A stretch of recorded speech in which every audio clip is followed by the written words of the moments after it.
Hey everybody, welcome to BODS Mayhem Hour. I am your host, John the Bod, aka the Bod Father, with my lovely co-host, Krystal.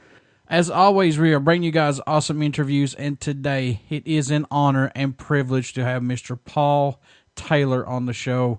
Folks, he is playing in the new Hellraiser Judgment. He is Pinhead, and I think that they couldn't have found anybody else better, in my opinion, to portray Pinhead. This guy's done some cool work, and he almost, I'm going to talk to him about this a little bit, but he almost kind of got out of acting for good, but I'm glad he came back to do this. So without further ado, Mr. Paul Taylor, how you doing, man?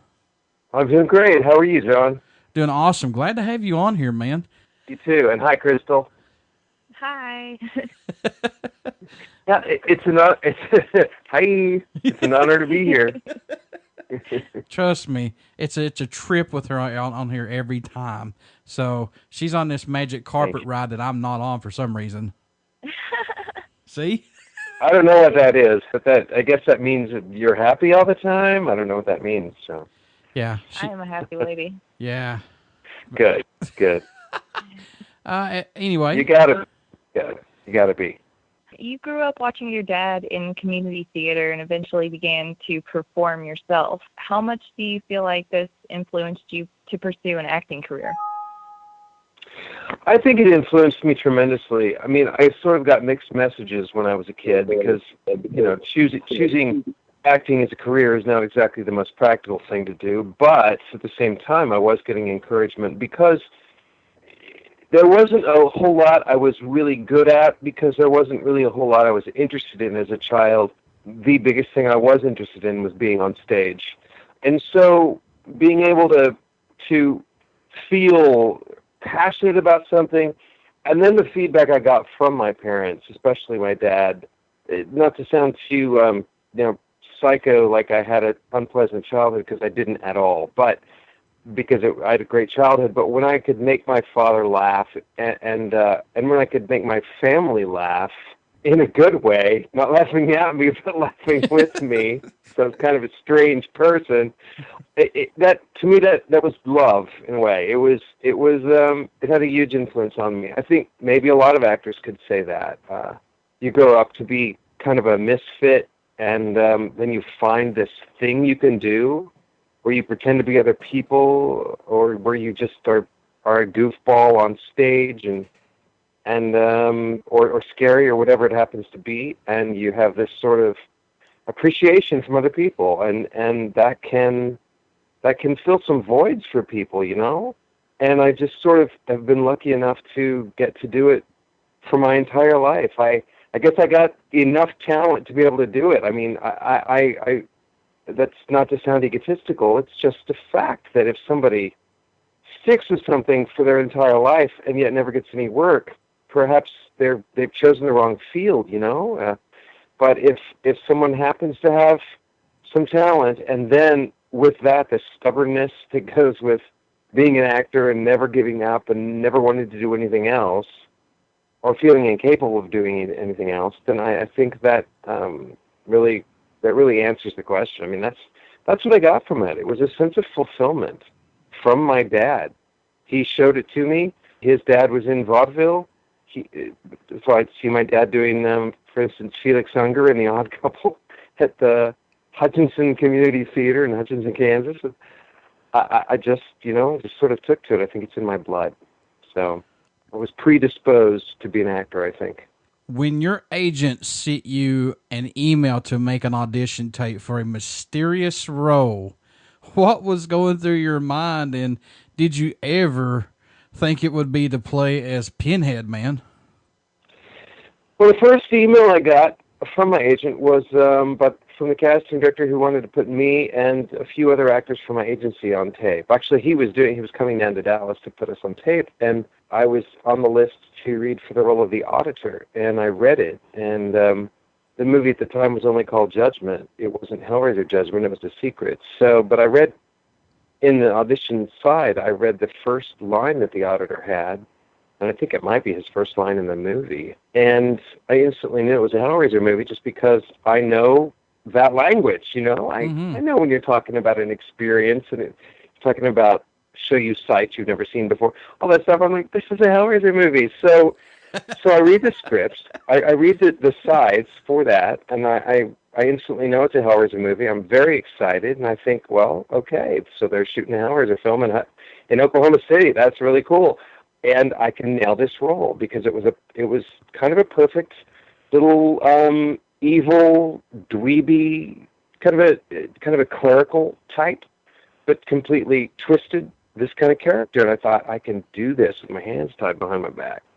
Then I get this private email sent just to me, since it was a secret that it was Underworld. I mean, what am I saying? Sorry, watching Underworld on my mind. Hellraiser. I get this email sent just to me saying we'd also like to put Paul on tape for the role of Pinhead. Like Bradley won't be coming back, and so we are looking for a new Pinhead. And it was a trip. I mean, my first reaction wasn't exactly a healthy one. It was the old negative self-talk telling me that there was no way this was going to happen. And I talked to myself that way for about 15 minutes, and then I stopped and I said, probably out loud, I said, wait a minute, Paul.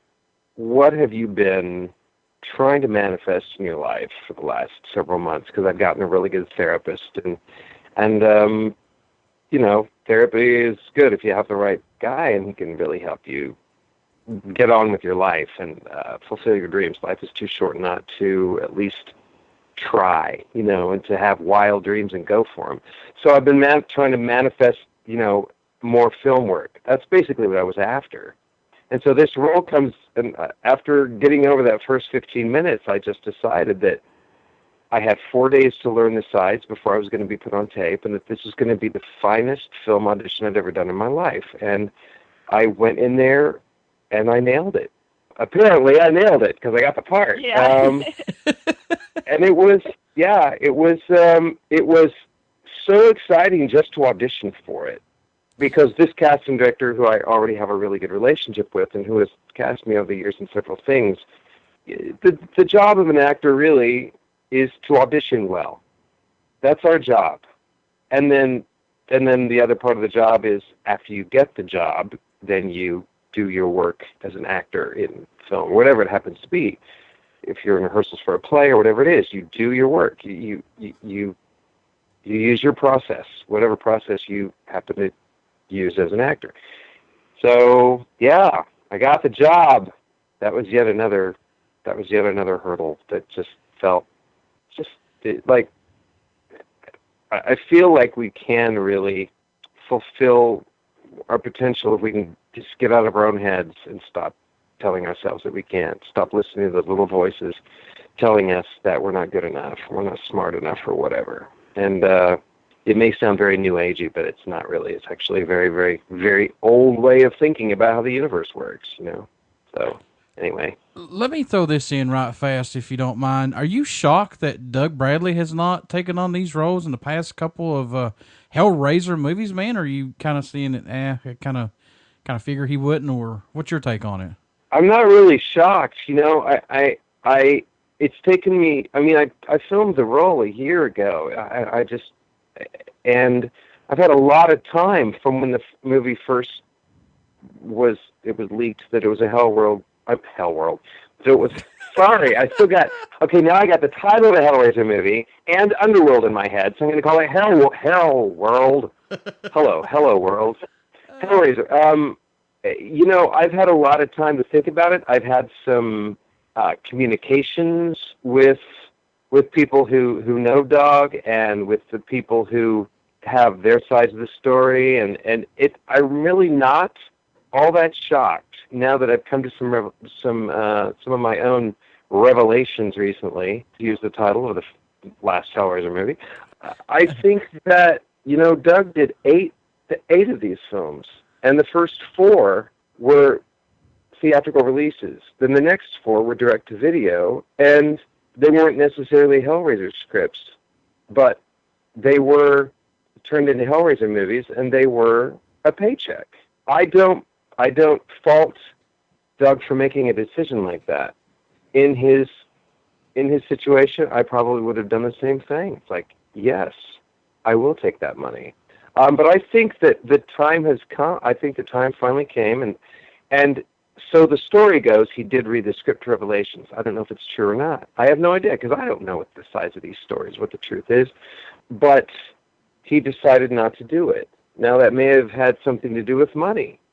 It was a very low-budget film. And then this one that I got to do, it was, I don't know if there was an offer made to him, but I know that he never actually read the script because he didn't want to sign the NDA, the non-disclosure agreement. So, lucky for me, that all happened. I mean, but as far as being able to make, from what I know now, being able to make a non-judgy kind of statement is kind of difficult for me. I just try to be as diplomatic as possible and be happy for my good fortune that I got to play Pinhead, and I might get to play him again, and I might not get to play him again. I don't know what's going to happen. I just know that Doug has such a huge, rabid following of people who, they go to the, I think he makes a living from going to conventions. I know he still works as an actor, doing films and voiceover and all that stuff. I don't know how much he works, but I know he makes a lot of his living going to conventions, and people love him as a guest. So, knowing what as much of the full story as I can know at this point, I'm really not surprised that he didn't do another one. I think maybe he might have done it if he'd read the script, but he didn't read the script. So, I don't know. I haven't met him. I don't know him. It's hard to. I hope I get to meet him, and I hope that we get along and that we laugh. But I have no idea what's going to happen if and when we meet. I don't know what's going to happen. Anyway, are you laughing at me? No. Yeah, she. Good. That's okay. How was the makeup process every day prior to filming? It was just really cool. I mean, we have this makeup guy, and his name's Mike Miasmer, and he was the applicator of the makeup. And apparently, every time there's a Hellraiser film, the makeup applicator, for lack of a better word, sets a timer and goes for a world record of how quickly he can do Pinhead's makeup. Oh, geez. Mike did beat the record. He did beat the record on Hellraiser Judgment. Mike, I was okay, make sure my lips aren't crooked and that my pins are straight. Other than that, go for it, whatever. No wrinkles, please. But it was pretty amazing. But I think maybe more, your question might be more about how did it feel to become Pinhead? I mean, that's certainly part of it. It was the coolest thing. I mean, I have always been a huge fan of being unrecognizable and possibly grotesque and scary, and a lot of people would probably feel a bit claustrophobic getting this makeup put on, because it's basically gluing a layer of foam latex to your entire head, except for your ears and around your eyes. But it's made to fit, and it's made to your head, so it just really just goes on there like a second skin, and that part didn't bother me at all.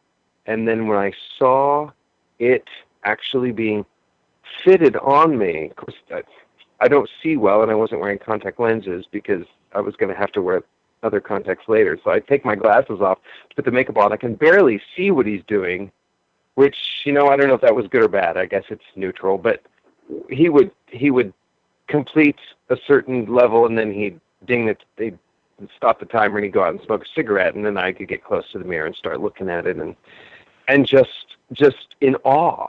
I mean, I've seen all the Hellraiser films. Pinhead always looks so cool, and the way they do the lighting and the nails catch the light, and it's just you turn your head and the shadows of the nails, and it's just so amazing, and like your head is a piece of art or something, like this perfect geometry.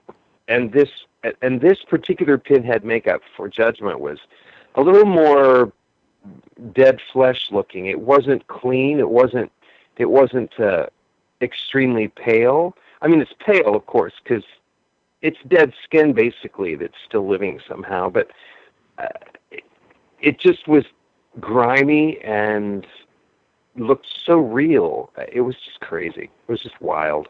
I loved it so much. It's the coolest thing that's ever happened to me. How bad was you want to take a Pinhead selfie and post it to your Instagram and Facebook pages? Well, you know, there were, you know, it's kind of mixed on that actually, because I did take some selfies in the trailer, but there was a no cameras rule on the set. I mean, I have my selfies, they're still in my phone. They've never been shared on anything, and I just can't, but because I'm sworn to, you know, only publish pictures that have already been published, which there's only, 3 images out there, which makes me nuts. But, you know, we're waiting. At the time, though, I didn't even have Instagram or what was the other one? Twitter. Yeah. I didn't have either of those. I only had Facebook. I didn't have a Facebook fan page. I didn't have a website. I didn't have any of that stuff. Because I was just a theater actor, you know, going along, doing theater, blah, blah, blah. Life goes on. I'm of a certain age. Here's my life. Yeah. So suddenly, yeah, I had a reason to get all those social media things, and I try to keep up with them. I try to keep them interesting. But I have actually come to a place in this phase of waiting, this process of waiting for the movie to come out. I am just so damn tired of waiting, and I'm trying to just get on with my life, to move on. At the same time, I know that when it hits, it's going to be very exciting. It's going to be so cool, but I'm just sort of bored with the wait. You know what I mean? I just want it to come out. And there's a real lack of things that I can talk about. I feel like I've talked about so much already, and obviously there's only 3 images, and how many apps can you apply to one image to send it out again going, hey, look at me now? You know, it's just making me crazy. Yeah, There's those guys that just put it out already. Pinhead by the tree, Pinhead by the lake, Pinhead at your local restaurant. Exactly. But then you run the risk of pissing somebody off, and you know, the director or the producer or the studio or whoever is saying, what are you doing? That's true. I mean, at the same time, I do feel like I'm helping the movie. I'm doing a lot of publicity on my own. I'm just, because I feel like this is, in a way, it's my shot at some sort of, I don't want to use the word success, because success is a stupid word that doesn't mean anything to me. I am a successful actor already, just because I've done it for so many years and made a living.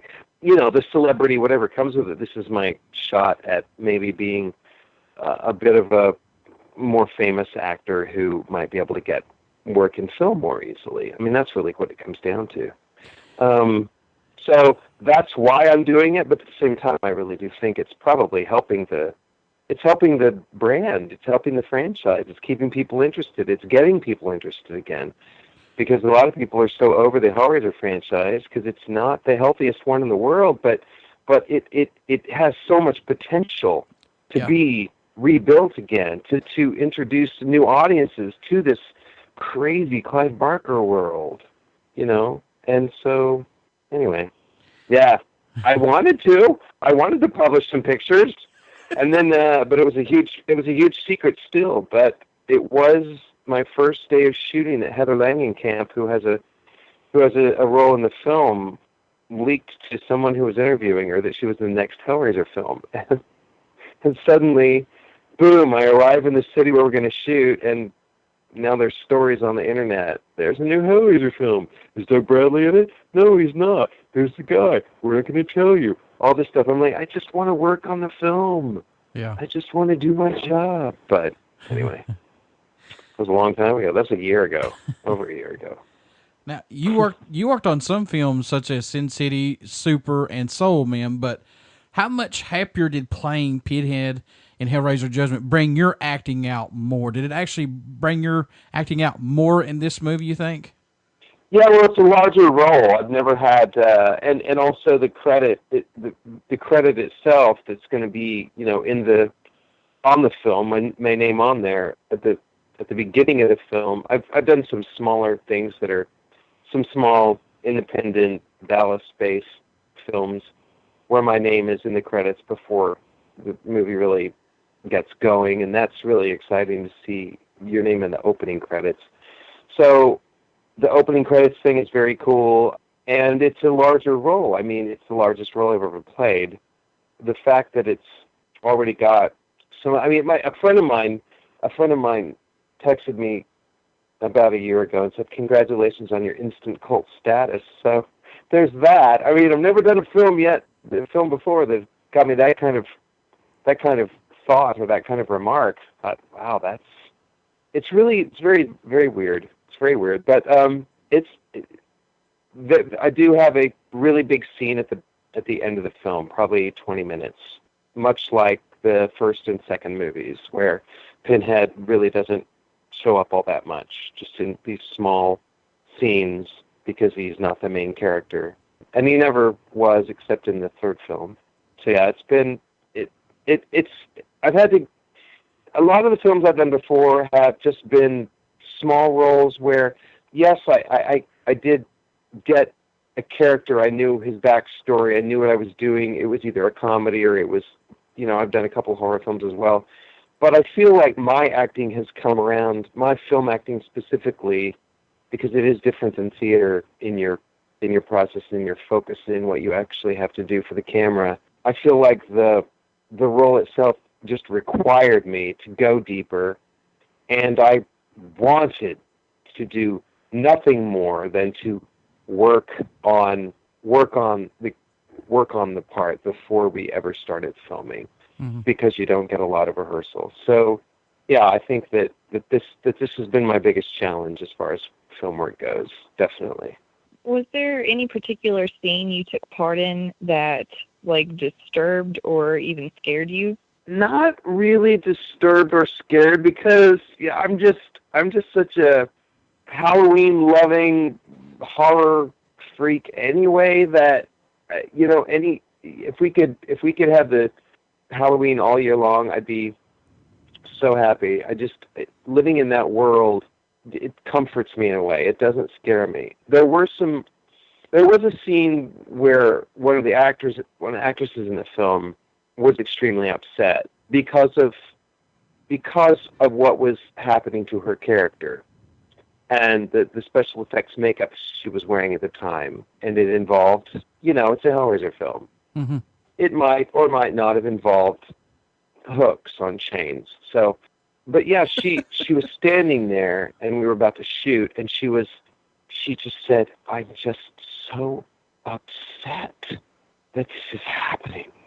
And she just felt like she was gonna, I don't know if she was gonna be sick, but she just really felt almost nauseous. She just was really emotional, and it was so strange because I comforted her. I'm Pinhead, and I'm doing this to her, and yet she's an actress. She's a coworker. She's a teammate. We're in this scene together. We are team partners. This is a scene between her and me, and I cared that she be okay, So that there's another part. Of course, of acting where, well, that's okay. You should be upset because you should believe it so much that this is happening to you that you're emotional without losing your mind and being psychotic about it, because that's just crazy. That's taking the method way too far. But yeah, it was funny, and she actually said, "This is so funny. I'm being comforted by Pinhead."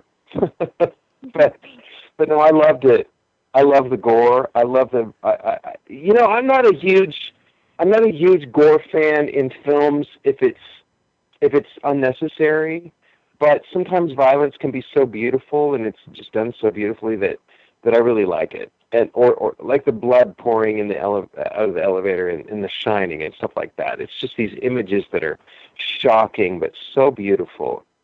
So really, and since I was on a movie set, it's obviously not real. I mean, it's never real, but when you're on a movie set, it's different than when you're watching the movie, because the movie is the finished product, and you're letting yourself go to that, as an audience member, letting yourself go to that fantasy world and getting to live there for 90 minutes, 2 hours, whatever it is, as opposed to being on the film set, seeing how the stuff works, watching them glue it on. It's completely different because it's a craft, So no, I didn't get upset. I really didn't get upset at any of it. Sorry. No, I'm not sorry. Not sorry. See, Paul gets it. He fits right in with all of us horror maniacs, as I call us. We're like the Hulk Hogan with the Hulkamaniacs. We're the horror maniacs. You know, it's Halloween. I'm a horror maniac, definitely. I'm sitting here ripping off my Halloween shirt like Hogan. No, but you know, I eat, breathe, and sleep Halloween 365 days a year. Even horror music, horror bands, punk bands, stuff like that. I eat it, man. I love it.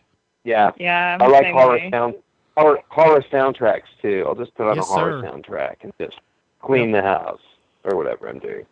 Oh, that's Just awesome. clean the bodies. I'll just clean the bodies while with the horror soundtrack on.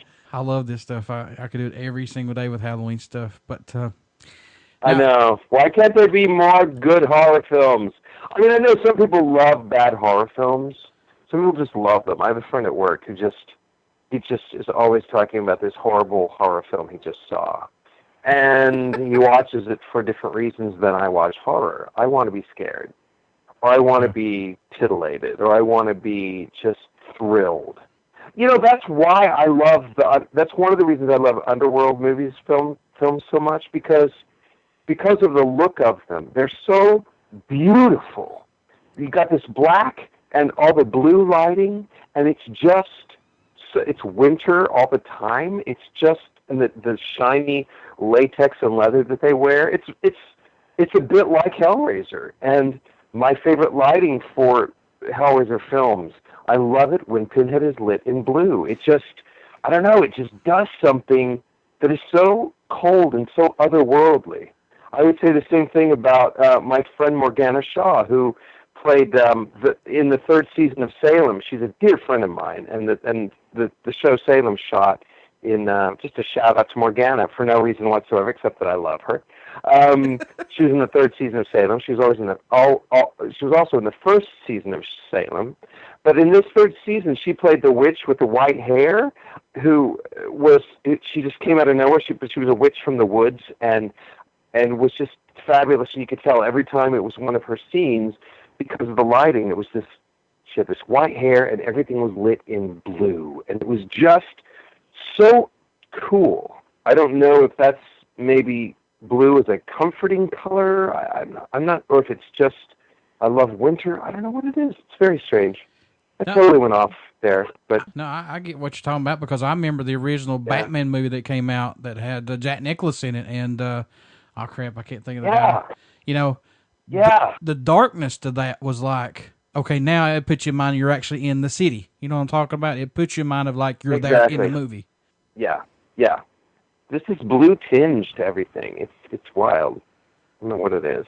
With splashes of red? It's crazy. It's crazy how cool that looks. Now, you knew director Gary J. Tunnicliffe. You've worked with him a couple of times. No, I've only worked with him the once. Oh, okay. My bad. Time. I'm sorry. Judgment. My bad. I'm sorry. So no, that's okay. How much? I know a lot about his history, so it may be that I gave the impression that I'd worked with him more than once. That's okay. How much did he let you put your twists on Pinhead during this movie? Did he like say, okay, I want you to do it this way, or just let you roll with it and do your own thing with him? As someone who just knew that inherently Doug Bradley's fans expect a certain flavor to their Pinhead, and I'm a Doug Bradley as Pinhead fan too. Obviously, it's my favorite horror franchise, but right. I had to stick with that. I had to start with that. You have to start with the history of the franchise when you're inheriting a role like this. So I had all 9 films. Didn't really watch the 9th one more than once, but the first 8, okay, I watched the first 4 a lot. The other ones I didn't really care that much about, but the first 4 where it was just really, the early stuff. And then there came a point where I decided, and Gary also said something about this, about the same time I was deciding to stop. It was time to just stop. That was done. It was in my head. It was fine. It was the history, but now it was time to use myself to make this my Pinhead and to do something that would be organic to me.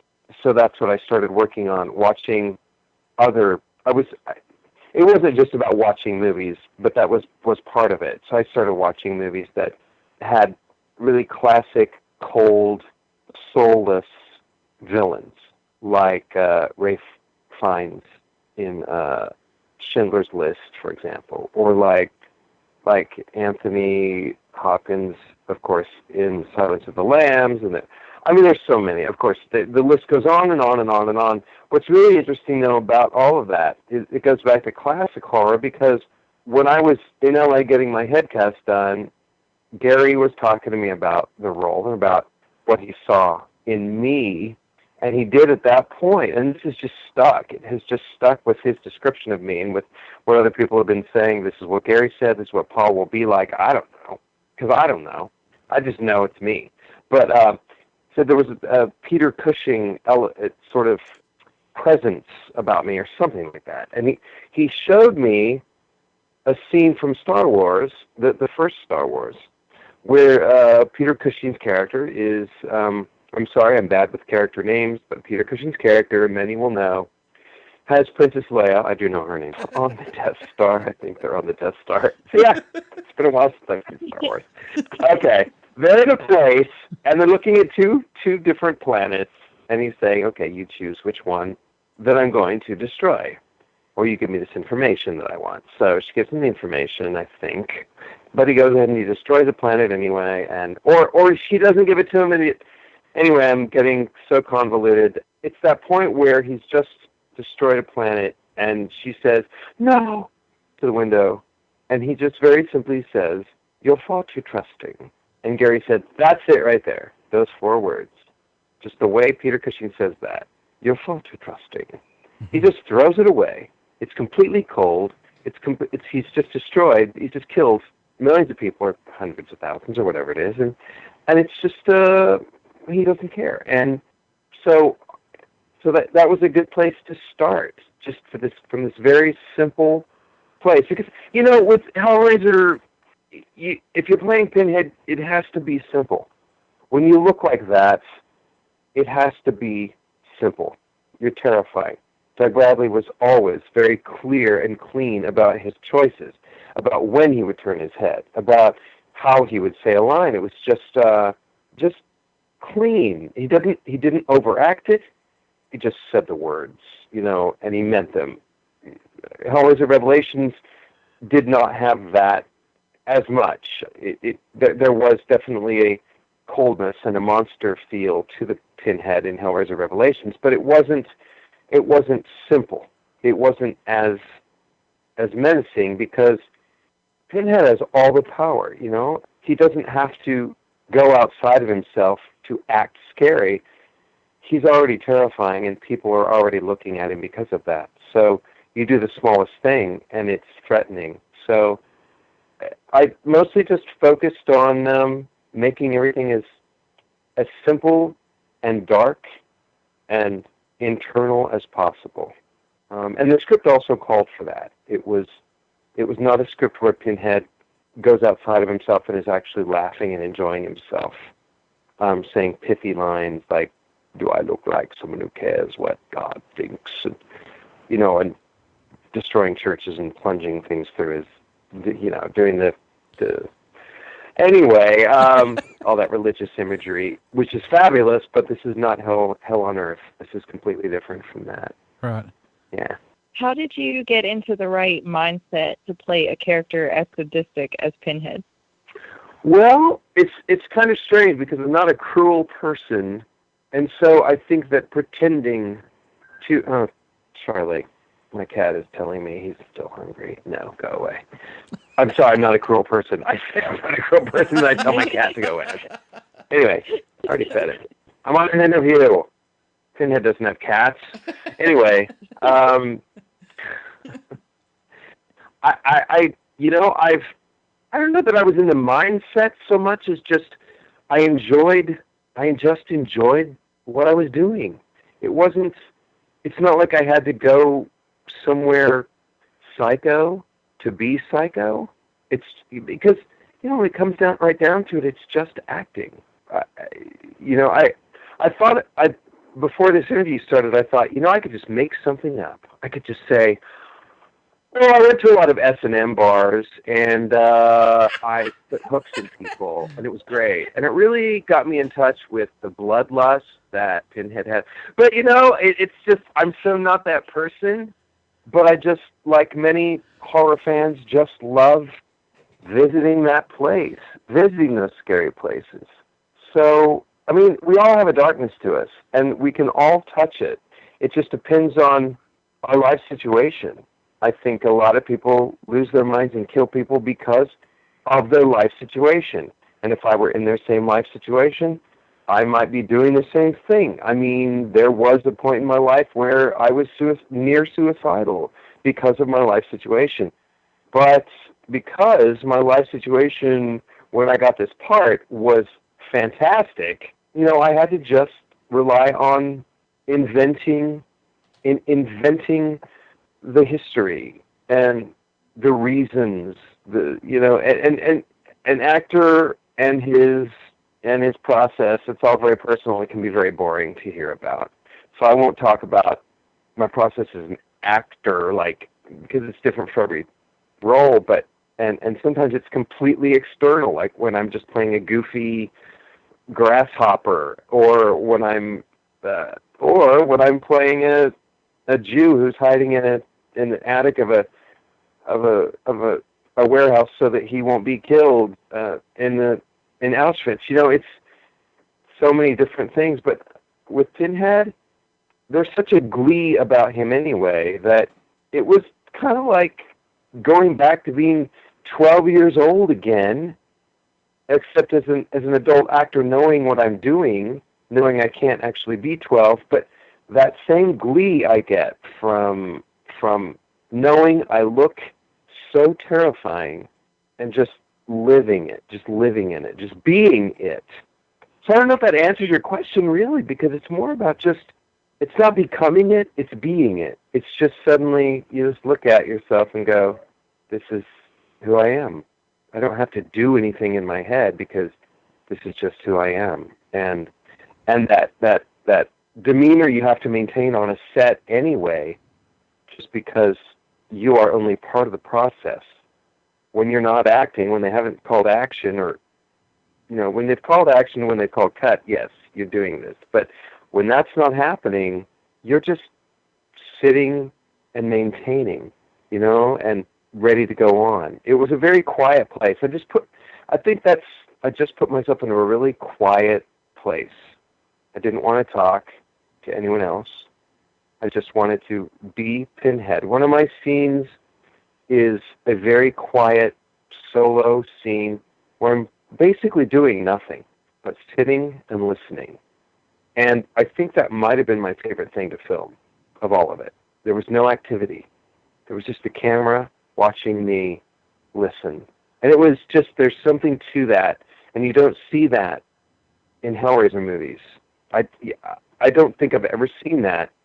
I've never seen Pinhead do that in a film, and I hope it's in there still. But it was exciting to me to get to do that was in the script, because it's just this moment that the audience is seeing Pinhead have all by himself. He's not destroying anyone. He's just listening. It's really, really very cool. Very cool. I'm long-winded. Oh, you're fine. You're fine, man. Okay. If you need to grab a beer, go ahead. We'll relax. All right. Well, I'm on my first scotch, probably my last for the evening. So that kind of. So, in your own opinion, Paul, what has the Hellraiser franchise meant and impact it's had on the horror industry and its iconic characters that everybody can relate to? I think that the impact it's had is that it introduced this. It was really audacious, in its blatant, disgusting bloodiness. It made no apologies about. Hooks tearing flesh apart. That's about as nasty as you can get, and the fact that it comes from people asking for this experience is even more audacious. Clive Barker is into the sadomasochism scene. And I don't know if he's still into it, but I know that he has, in his life, had some serious interest in that. That's where the Cenobites came from. That's where the costumes come from, is the S&M world. And it's clear if you know that that's what it is. It's like, well, of course that's what it is. Look at it. It's bondage. It's piercing. It's bloodletting. It's, all of that stuff. It's pain in order to have pleasure, and pleasure in order to have pain, and it's which is which. The puzzle box. It was just this crazy idea that was so different than anything else that had been done. And coming from the dark, dark, dark recesses of the human soul, it's not, there are other icons who are just fantastic, who are basically insanity. I mean, like, Pinhead is doing his job as a Cenobite. He is the lead Cenobite. He is a hell priest. That's his job. You open the box, I'm doing my job. Here I am. I am impartial. This is what I do. I serve Leviathan. Whereas with it, and it's related to God and Satan and religion and demons, angels, all of that. And when you put that up against Nightmare on Elm Street, which I just love so much, and Freddie Mercury. Freddie Mercury. Yeah, that's it. And I love Queen too, by the way. And Freddie Krueger. Okay, this is also supernatural, and all of this stuff is supernatural. That's the thing about all of this '80s horror. It was fantasy horror. It wasn't just horror. It was fantasy horror. And there was an element to it that was, you could have maybe more fun with it because it was just this crazy inventiveness. Oh, Ravager. What's the one with the balls and the hooks that comes out of the foot? Oh my God. Chatterer? Yeah. No, not a Hellraiser, a thing, a different, yet a different, I'm basically talking about all the 70s and 80s fantasy horror that was out there that had these. Some of it was based in like an insane. This character's totally like Hellraiser. I mean, like Halloween. This little boy was born. He's already evil. That's what Halloween's about. It's this evil child, who later on in the franchise becomes supernatural. It's very simple. It's very simple. What happens in Halloween movies is simple. What happens in Friday the 13th movies is fairly simple as well. It's all these beloved characters, and we love watching this stuff.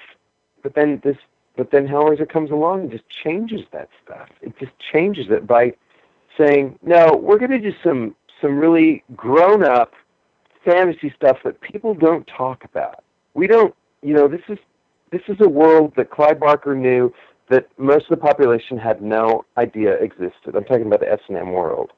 And I think it really introduced, if you look at, before Hellraiser, I can't think of any films that were either horror or fantasy or any of that, where the characters were bound in latex and leather. And now you look at The Matrix, you look at all these films that have come after it, where it's a fashion statement, and where the coolest people wear the blackest, shiniest, tightest outfits. Like, that's from Hellraiser. I think that's where it started. Yeah, exactly. See, and it's so cool and it's so sexy, and it's so okay to dress like that. It's still, some people are going to be, oh my goodness, you should be in church, but it's still so. I just really think that Hellraiser opens some people's eyes. No, that's Krystal every day. That is her. Yeah. the shiny black. Yeah. Oh, Lord. Yeah, I love it. I don't wear it because I'm of a certain age now, and I'm like, I'd look silly, but I do wear a lot of black leather. Not a lot, but I wear like black leather jackets and stuff. I used to have black leather jeans, and I used to have some stuff. And I love wearing that stuff on stage and in film because, that's groovy. It's just groovy. Yeah. Yeah. Go ahead, Miss S&M. What would you say to Hellraiser fans about this newest installment before we all get to see it? I'd say to just be prepared to see a new look for a Hellraiser film, but not something cheap looking, just something new looking. It's Gary's first shot at directing a Hellraiser film, and I've seen some of the footage. I've seen a trailer that wasn't actually used, but I got to see it. It was put together for marketing reasons or to send to the marketing people. It's more like classic Hellraiser, like the first couple films, because it looks it's just gorgeous the way it's done. The shots, and the cameraman was. I wish I could remember his name right now. The director of photography is very talented, and I just think that a lot of time was taken to make it look like it's a Hellraiser film, and yet it's sort of been behind the scenes a little bit. We have two stories going on that intersect. Like most Hellraiser films, you have your Cenobite world, and they come into the real world, and then you have the real world where the horrible humans exist. And this happens to be a real world where there's a serial killer, a very creative serial killer. And it's but you take that, and there are elements, it's kind of like watching a cross between The Cell and Seven, but in a Hellraiser world. So it's kind of got that look to it. And it's the three, Gary told me that when they were filming it, it's the three Davids. That's kind of who they were going for when they were actually shooting the film, was the three Davids: Cronenberg, Fincher, and Lynch. So whatever that will mean to listeners, I really think that is what they were going for. So I'd say go in with an open mind. Pinhead is a character. Pinhead is not Doug Bradley. Pinhead is a character. And characters change over the years, especially with franchises. I mean, I'm going to go back to Underworld again. Look at what's happened to Celine in what, 5 films? 6? I think so. 5. Her story changes. She gets older. She learns things. She changes. Some of the Hellraisers, none of that happened. It was just a cameo. And it was just, okay, here's Pinhead again. Well, that's what I love about this film, is that Pinhead goes through some changes.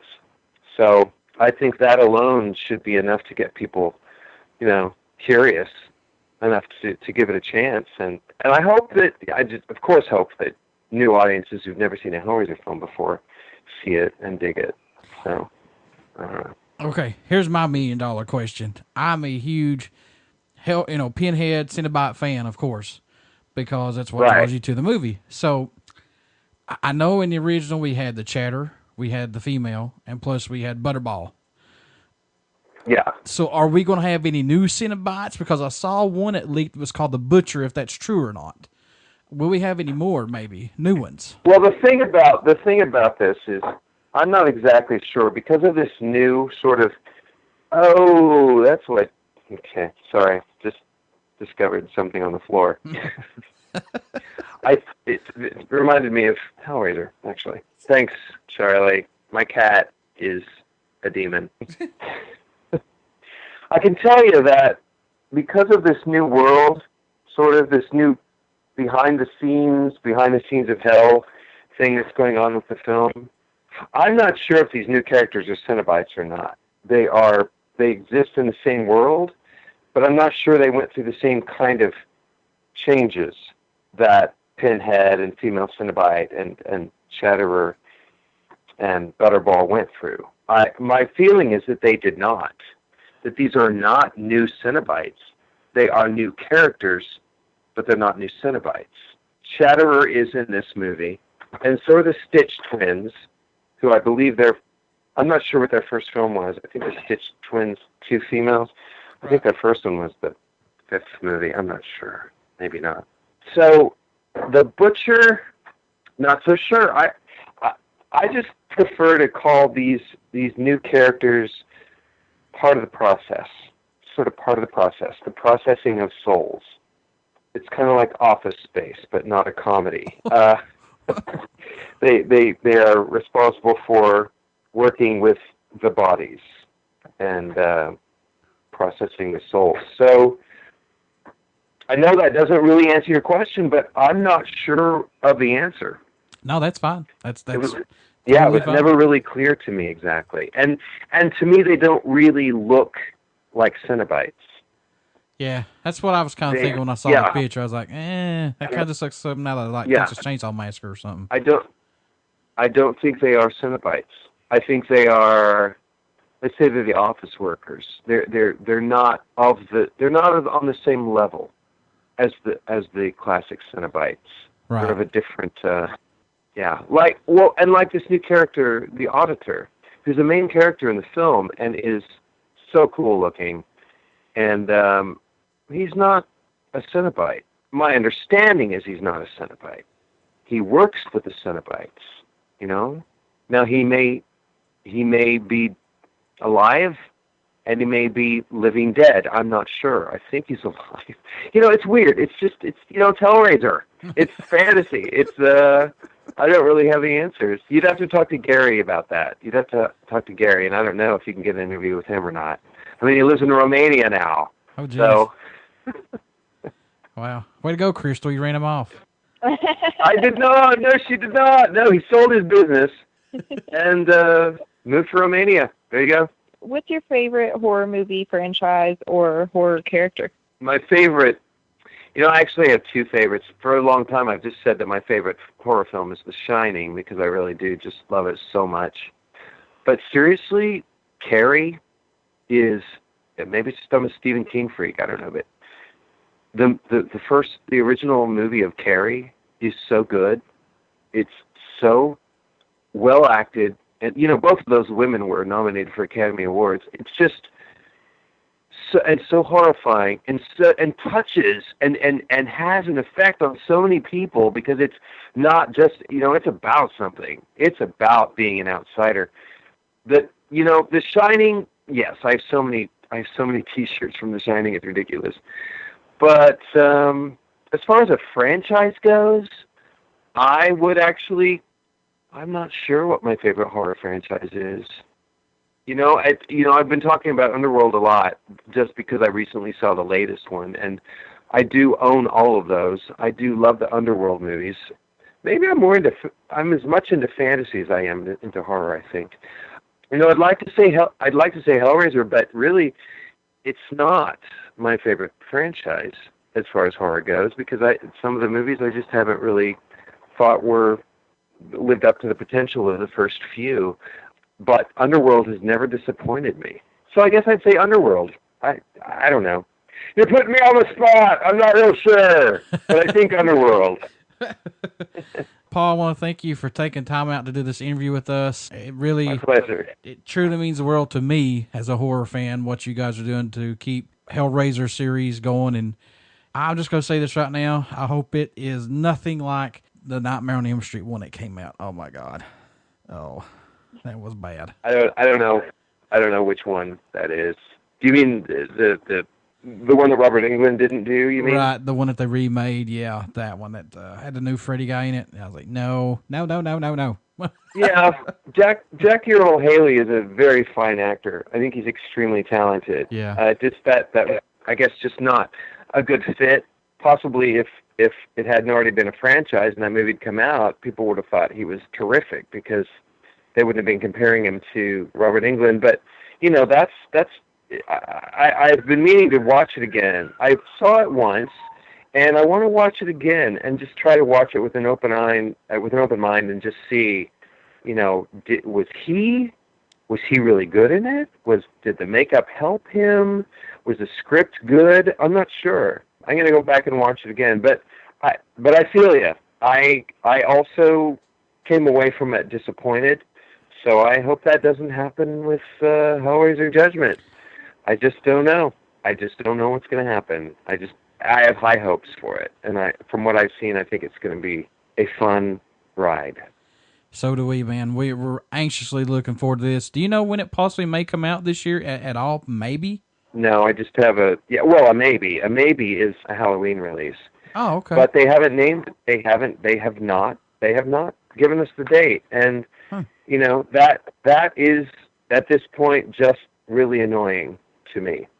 So I'm tired of trying to I'm tired of waiting. So I'm trying to just move on and just go, okay, it's either going to come out or it's not, whatever. It's going to come out, but I just really have no idea when. How can folks don't know. stay in touch with you, get your movies, figure out what you're going to be doing? And plus, if you ever do conventions, how can they stay in touch with you, man? Yeah, I do conventions. Well, they can go to my website, which is paulttaylor.com, paulttaylor.com. On Twitter, I'm Paul T. Taylor at Popo Herman, which is POPOHERMAN. That's a long story. Instagram is The Real Paul T. Taylor. And on Facebook, who am I? I'm not sure. I have a Facebook fan page. I can't remember it right now. I apologize. But they can find me. I mean, there's a picture of me as Pinhead. It's Paul T. Taylor. Yeah, so that's all that stuff. And I am doing conventions. I just got back from Children's Theater in New Jersey a week ago, a little over a week ago. So that was great fun. Met some really cool people. I got to meet Andy Robinson, who was in the original Hellraiser. Nice. Played the original, the stepfather. Yeah. He was so super cool and so supportive and encouraging, and it was so just cool to meet him. I mean, dude. So I get to meet some really cool people there. That's the biggest convention I've done. And I know that until the movie actually comes out, it's not going to be that easy for, promoters want the movie to come out before they bring me in. There have been a few who have been brave enough to, bring me in before the movie comes out. So hopefully after it comes out, it'll be, that'll be my new world. We'll see. And you can keep up with Krystal at snmk.com. All right. I wish I had a website. Shrooms. Hey, Paul, before I let you go, good sir, would you care to do a promo for my show? Absolutely. Hello, this is Paul T. Taylor. I am Pinhead in the upcoming Hellraiser Judgment. You are listening to BODS Mayhem Hour. Krystal, would you like to say anything? I'm really looking forward to getting to see this movie, and I hope that it does come out by Halloween. That would be awesome. Yeah, it would be. Thanks. A friend of mine said, Paul, in a year, people are going to be dressing up as you as Pinhead. That's right. People dress up as Pinhead already, but anyway, yeah. Thanks, Krystal. I'm looking forward to it. Everybody stick around. We got some great music coming up, and you only hear these interviews right here on BODS Mayhem Hour and Uber City Radio from my lovely co-host, Krystal. We'll see you next time. Thanks, Paul. Thank you, John. Thanks, Krystal. Thank you.